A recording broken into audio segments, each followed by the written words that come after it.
YSR Congress party office లో గట్టు రామచంద్రరావు మీడియాతో మాట్లాడుతున్నారు. ఇప్పుడు లైవ్ చూద్దాం. కూలీలు అని ప్రకటించడం అంటే ఈ రాష్ట్ర ప్రభుత్వం అత్యంత ఎక్కడో వ్యవసాయ రంగానికి దూరంగా ఉన్న అడవిలో బ్రతుకుతుందా అని అడుగుతా ఉన్నా నేను. లేదు కోమాలో ఉందా అని అడుగుతా ఉన్నా నేను.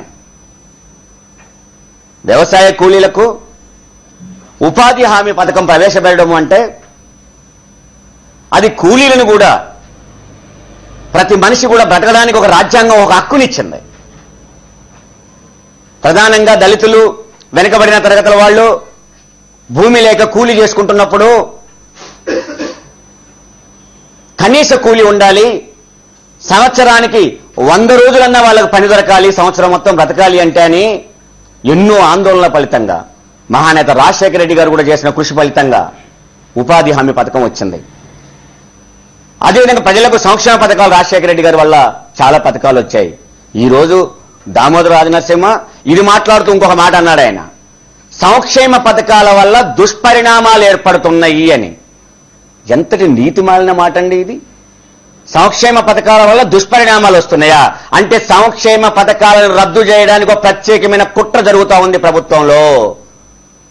ఒక ఉప ముఖ్యమంత్రి పదవిలో ఉండి వ్యవసాయ రంగం లాంటి ఒక ప్రధాన బాధ్యతను చూస్తూ సంక్షేమ పథకాల మీద దుష్పరిణామాలు ఏర్పడుతున్నాయి అని చెప్పి మాట్లాడడం అంటే పథకాలని రద్దు చేయడానికి ఒక ప్రత్యేకమైన కుట్ర జరుగుతూ ఉన్నది.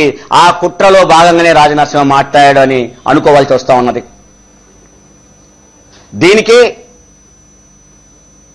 ఉపాధి హామీ పథకంలో ప్రధానంగా కూలీలకు కనీసం 100 రోజులు పని దొరకాలి అని ఒక మంచి ఉద్దేశంతో పథకాన్ని ప్రవేశపెడితే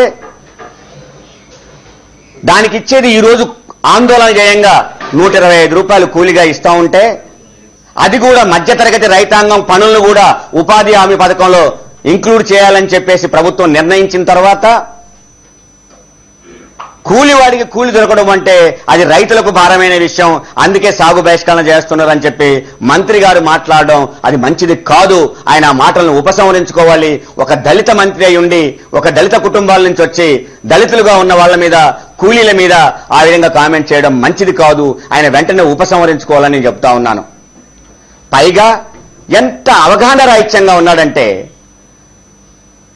ఖరీఫ్ సీజన్లో జూన్ నుంచి ఫిబ్రవరి దాకా ఈ ఉపాధి హామీ పనులు